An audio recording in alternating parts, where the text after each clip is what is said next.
Los Angeles and Long Beach are home to two of the largest ports in America, and together these ports are among the largest in the world. And the best way to make that point is that 40% of shipping containers that we import into this country come through these two ports. And today we have some good news. They're going to help speed up the delivery of goods all across America. After weeks of negotiation and working with my team and with the major union retailers and freight movers, the Port of Los Angeles announced today that it's going to begin operating 24 hours a day, 7 days a week. This follows the Port of Long Beach's commitment to 24/7 that it announced just weeks ago. 24/7 system, what most of the leading countries in the world already operate on now, except us, until now. This is the first key step toward moving our entire freight, transportation, and logistical supply chain nationwide to a 24/7 system. And here's why it matters. Traditionally, our ports have only been open during the week, Monday through Friday, and they're generally closed down at nights and on weekends. By staying open 7 days a week, through the night and on the weekends, the Port of Los Angeles will open over 60 extra hours a week will be open. In total, that will almost double the number of hours that the port is open for business from earlier this year. Doesn't matter if they're open 24 hours a day, because a driver can only drive so long. So it has definitely been on everybody's hearts, minds, and wondering, why can we not get our things from the ports? Is it because the truckers aren't working? Or is it because the ports are closed? Or is it because a combination of everything? So, of course, I called in a good friend of mine who can answer these questions better than most Americans. And hopefully, by the time we're done with this, it'll give you guys a little bit more enlightenment, especially after hearing what President Biden said earlier this week about maintaining the ports and them being open 24/7 in LA. So, welcome, Tony. What's going on, Tony J? What's up, Miss Erica? Good to see you. It's good to see you too. Congratulations, by the way, on your little life journey that's going on with you personally. That's right. I'm going to be a priest. It's awesome. I'm so proud of you. Anytime that we're taking care of ourselves and doing self-care and getting things handled in that arena, it makes for a great time. Actually, that was one good thing that came out of COVID. I got back into a lot of natural medicines, a lot of natural herbs, and I'm dropping weight out of nowhere. I mean, it's not like sick weight or whatever, but I'm just eating healthier. I'm paying attention to what I'm eating. I'm not eating a lot of processed food, although I did have a Whopper tonight. Sorry, that is Burger King is one of my weaknesses. So you'll have that on those big jobs, right? And I like I said numerous times, I buy fresh killed beef off a guy, have it butchered locally. I do the same thing for my pork, and I just I've changed my ways of eating, and it's made a difference. So I'm happy. And that it will. Yeah, quite welcome, and good luck as you continue on that journey. All right, so let's just go ahead and jump in because I don't want to keep you long. I know you've had a long day. You've been trucking since what, 3 a.m.? 3 a.m. I woke up in Bedford, PA. All right, and for the record, it is October 14th at 9-something in 9:42. 9:42 p.m. Eastern Standard Time. And Tony, you're back home now in West Virginia, and yes. I'm sitting here in Philly, and we both have the same questions, but you have a lot more answers on this subject, as in the fact that you sit inside of this. You're a trucker. Well, so let's start at the beginning and see if we can break this down for the general public who might not be so privy to all these extra little things that go into play. So first off, the president arranged for the ports to be open 24/7. He made an address, and this is happening in LA. Now, Tony, what do you know about the laws in California for trucking?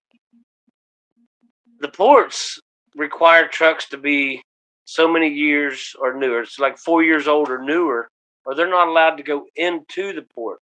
CARB, which is the California Air Resource Board, are tyrants.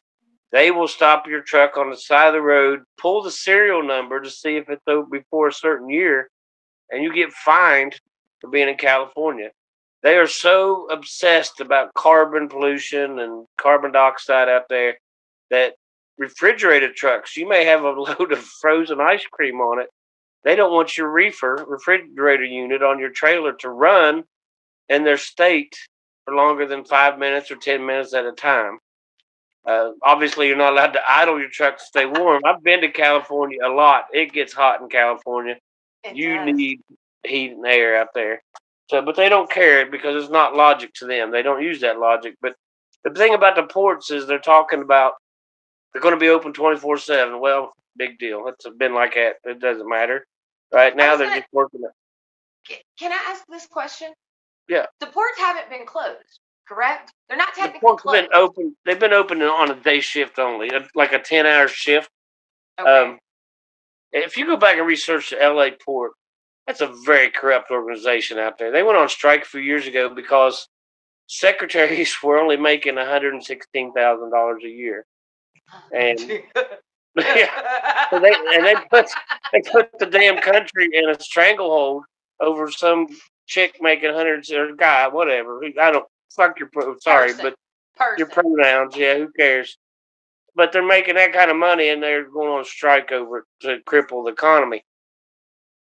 Those ships pay big money per day when those containers on it, the shipper or the whoever, if that ship's being held up. One container, they could be charging, depending on what their contract is, the person who shipped it could have to pay the shipping company, anywhere from $300 to $5,000 a day, depending on the cargo, while that ship's sitting up in an ocean, bobbing around, waiting to get unloaded. And then the port knows that they'll pay to get the ship unloaded.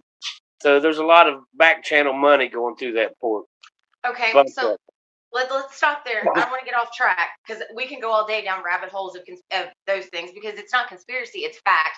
And we already know how corrupt government, ports, all these things are. And most of them have mob ties and things like that.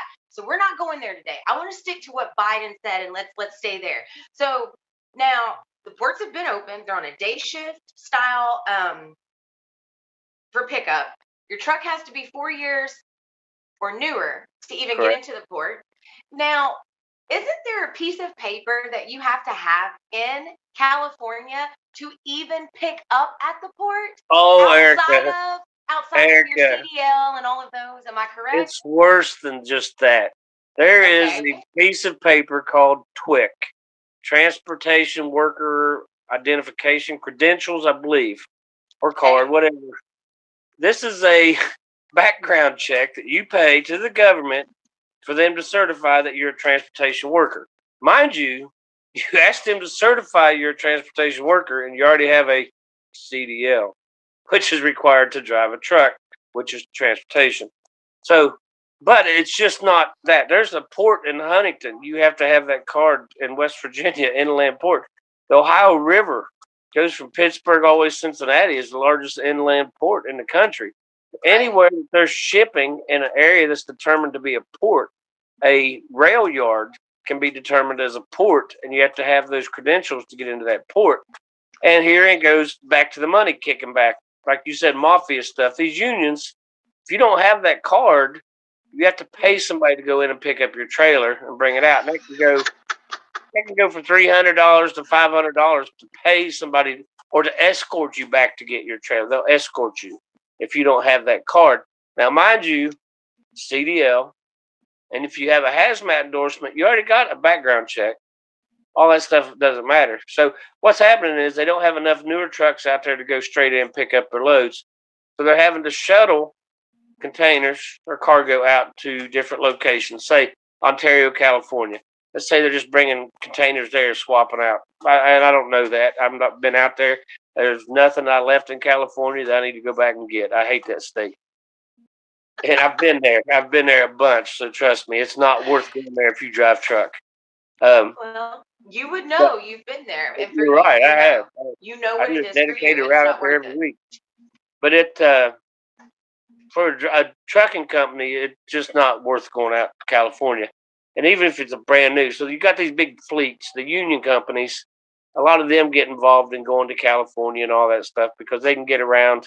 Well, if you got 20,000 trucks on the road, you got new trucks because you're buying at least a fourth of your truck fleet every year. But what they're not really telling you is, well, hey, you know what? We're going to be open 24 hours a day. That's awesome. Well, then, I joke with you all the time as the government tells me I go to bed. But that's really true because I can only drive 11 hours in a day. And in that 11 hours, that 8 hours, I have to have some kind of 30-minute break. I can only work 14 hours. So if it takes me, let's say it takes 4 hours to get my trailer and paperwork in the port, now I've only got 10 hours left to work in the day. So that means my drive time was cut down to 10 hours. The longer I'm sitting there. You either break the speed limit or you break your route up and you get there eventually, right? Well, that was a sweet idea, except President Obama, who got lots and lots of money from Qualcomm Industries, implemented in his FMCSA, Federal Motor Carrier Safety Alliance Administration, ushered in electronic logs. So now when I turn the key on in my truck, there's a little dongle that talks to my tablet and tells the tablet I'm moving. So they can pull up the boss, and I'm sure the DOT, whatever, can pull up anytime on my tablet and see my location immediately. So you really can't cheat on driving. There's a couple of things. You pretty much kind of do it. So if you lose 6 hours getting loaded, and it's a brand new shift that you started, well, tough shit, guys. You only got 8 hours left to work. That means you can only drive 8 hours for that day. So you lose money. You go into a port, you lose money if it load's not ready. So with them delaying, unloading all that stuff out there, and I seen a video up in Seattle, there must have been 50, 60 trucks sitting around waiting for a load. Those poor guys aren't making a nickel. Nothing. Well, and you know what I found surprising? For these ports to be open, I've seen it. Trucks sitting everywhere, cargo containers sitting off in the distance, cranes not moving. So how can you convince me that the port is open? So is there even anyone at the ports? That's a good question. they might be open, but is there someone there to actually run it? Well, they started coming up with all these little loopholes. Like if you've ever seen on the back of a flatbed or whatever, they'll have a tank, like a water tank or a chemical tank, but it's got square tubing all around it, right? Yeah. And that's so they can ship it on those cargo ships. Well, the government decided, hey, you know what? That makes that a tanker. So now drivers have to get a tanker endorsement, which costs money.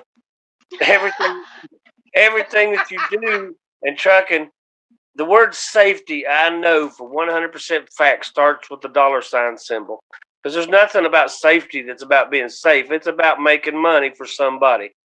Be it the government, be it somebody selling something that donated to a certain politician, whatever. But there's nothing, they're not about being safe. It's about tax revenue.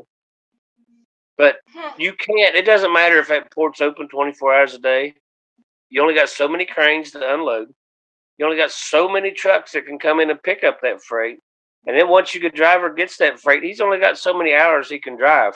Now, if that thing is going all the way across country with a solo driver, it's going to take him at the minimum 4.5, 11-hour shifts to drive. And that because all those trucks, everybody bitches about trucks being slow. They're governed. Most of them big fleets are governed at 65 mile an hour. Yeah, people don't realize a lot of vehicles that are fleet style or carrier vehicles have governors on them. Yes. I mean, that's unfortunately a reality that I'm not even going to say Americans, humans don't realize. They don't comprehend no clue about that.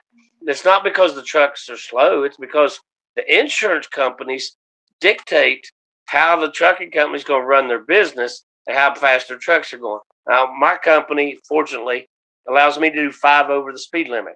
So I can get out past somebody safely and get back over to the right lane. But those guys in them fleet trucks, one might be doing 66, one might be doing 65. It'll take them 10 miles to get past the other guy. And it's not their fault. So he don't want to tailgate the one guy, so he wants to get around him, but it's just And it annoys me too. And trust me, I'm in that left lane trying to go past them just as well, and it annoys them. But you take a 65-mile-an-hour truck and you got 2,600-mile run. The minimum, if you maintain 65 mile an hour, is 40 hours. You can't maintain that because you got hills, you got scale houses, you got all these port of entries, you got all these things you have to do as a driver. Plus, you got to get fuel. So they guesstimate for a load. They run a load at 35 mile an hour, which allows for sleep time. I'm sorry, 28 mile an hour for a solo, 35 for a team. So even with a team at 2,600 miles, 35 mile an hour, still looking over a lot of hours to get there. And you are. That's insane. Yeah, so okay. I used to run a load. It was an illegal run back before the electronic logs, dedicated from Wilmington, Ohio to Fresno, California. It's Airborne Express. They're out of business. But I had 51 hours. It was a team run, and I ran it solo. 51 hours from Wilmington to Fresno. And I would turn that and back every week. I loved it. That was a great run for me because I like driving. And I don't need a lot of sleep, and not from drugs or any of that stuff. I just don't require a lot of sleep. And a lot of humans can function on little to no sleep right. for long periods of time. But exactly. Let me ask you this. Everybody's in this debate about union. It's the union holding them up. It's this holding them up. Who's holding who up here, Tony? I think the Port Authority unions are the first ones. They're trying to get more money. But then I think you get the trucking unions, the Yellow Freights, the UPSs, those. It's in their interest. Yeah. It's in their interest to slow it down because all they got to do is cry to the Democrats. Oh my God, we can't do this. We need more money to hire more drivers. Now, every transportation industry is subsidized, except trucking industry. There is a way that they backdoor subsidizing trucking industry because Swift Trucking goes and buys 20,000 trucks. So on any given day, 5,000 of those trucks are empty. Just averages, law of averages. So a quarter of their fleet is empty. Why? Because they overbought trucks.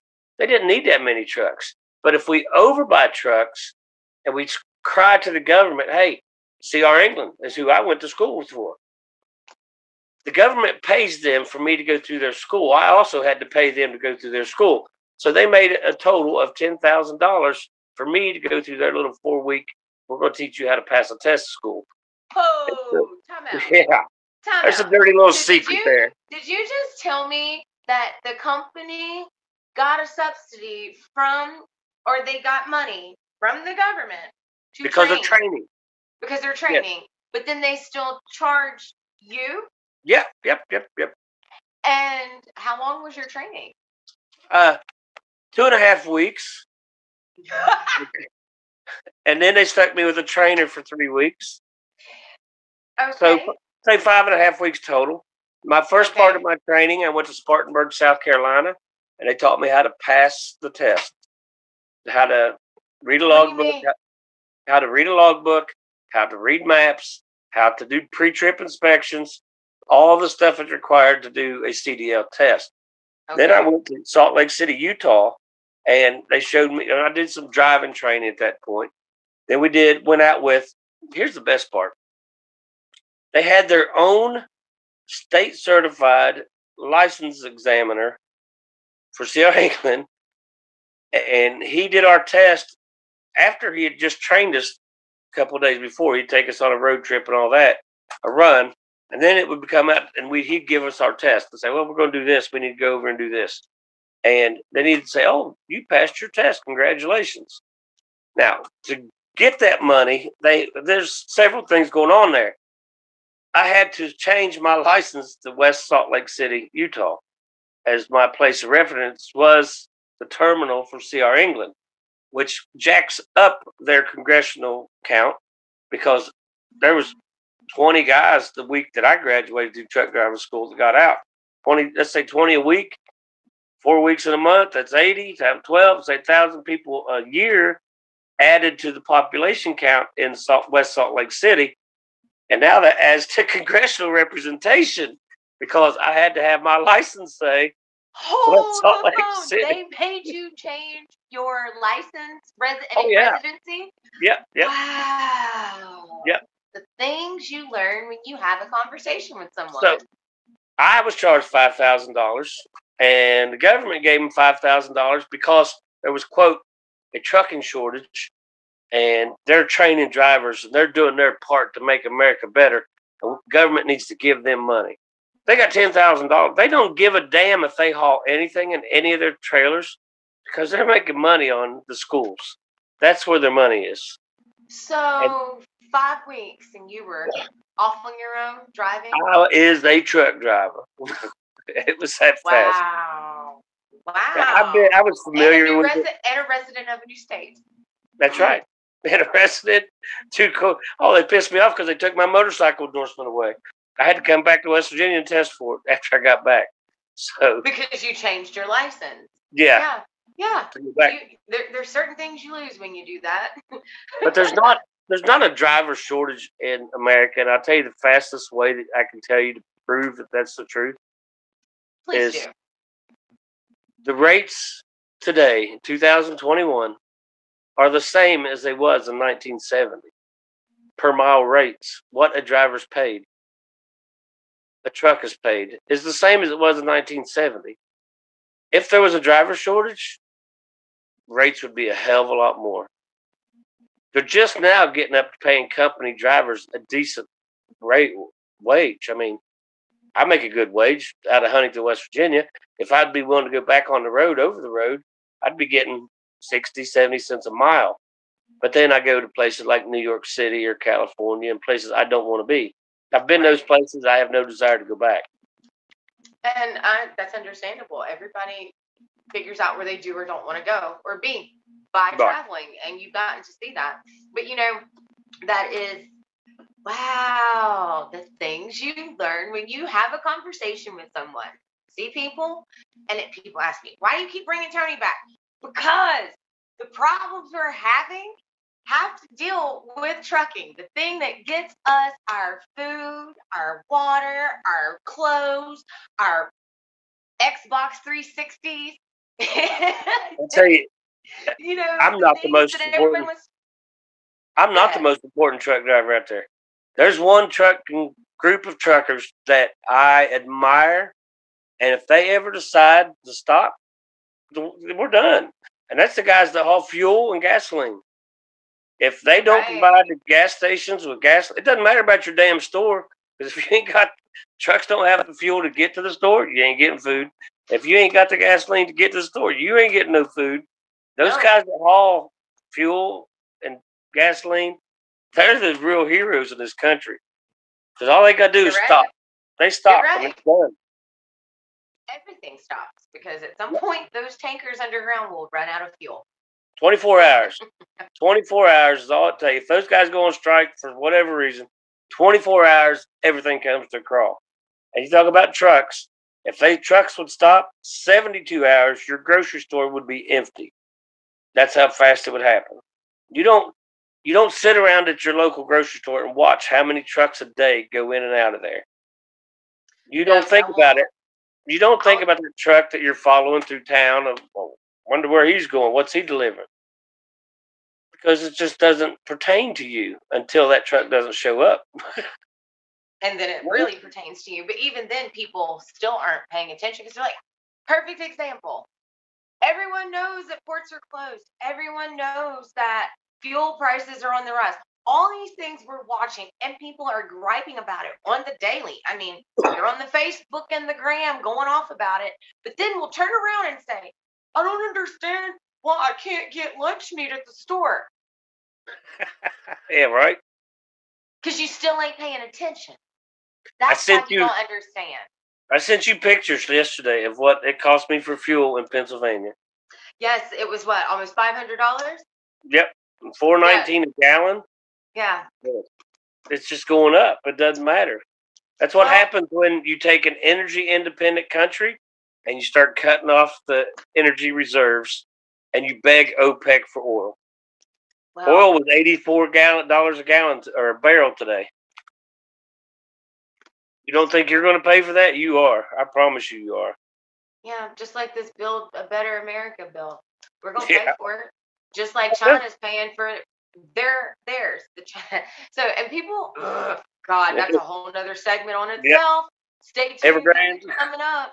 It's coming up soon. It is. I got But notes.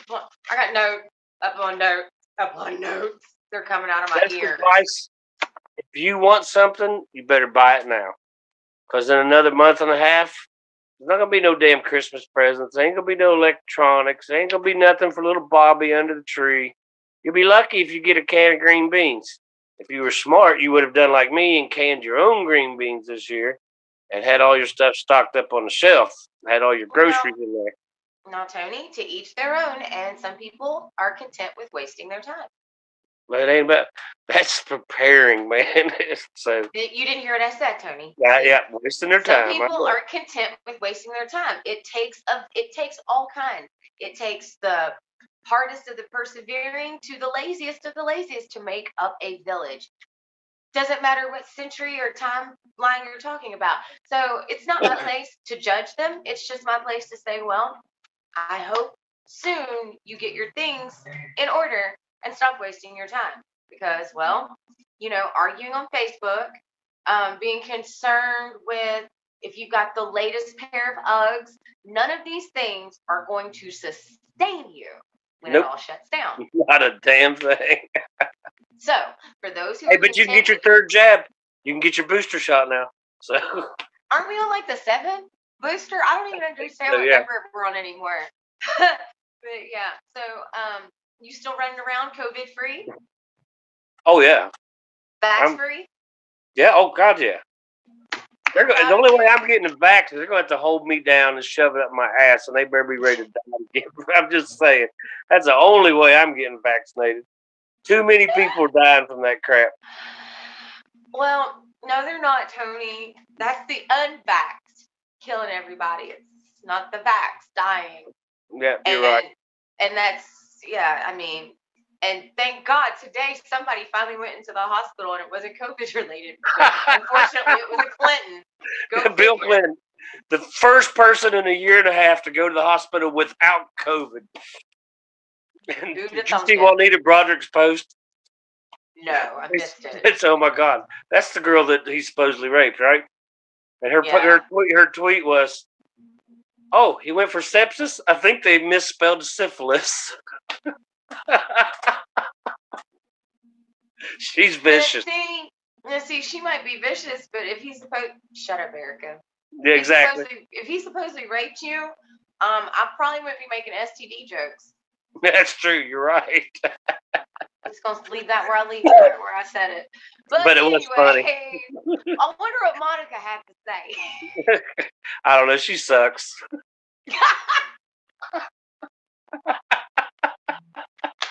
Far away high five. That was a good one. Oh Lord. Well, Tony, I really appreciate you breaking that down and giving everybody a little bit better understanding of what potentially is actually going on behind the scenes at the ports, especially since you are a trucker. You deal with this crap every day. So I thoroughly appreciate you and your input. I do. And the hard work that you do.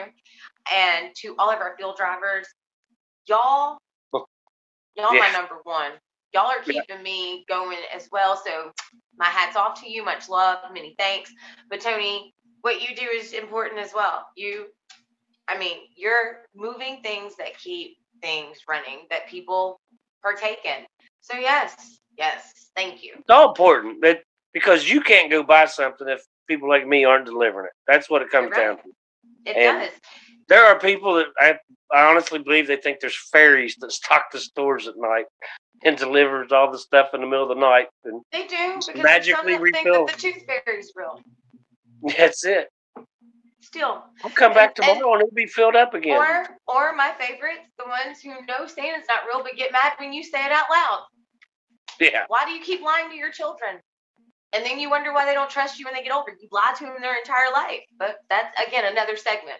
Come see Tim and I on Clubhouse, because that's a whole segment in itself. There you go. Why do my children not trust me in adulthood? You've lied to them your whole life. Whole damn life. Exactly. That's a fact. Well, listen, I'm gonna let you get back to your evening, and I'm excited because I'm gonna try something new here tomorrow on YouTube. I'm actually gonna go live. Awesome. So I hope I get a notification. as long as you got your notifications, the bell on, you should get it. So I'm gonna go live tomorrow because I have a lot to say about this Build a Better America bill. I mean, UN bill. Yeah, right. You're about to get banned on YouTube again.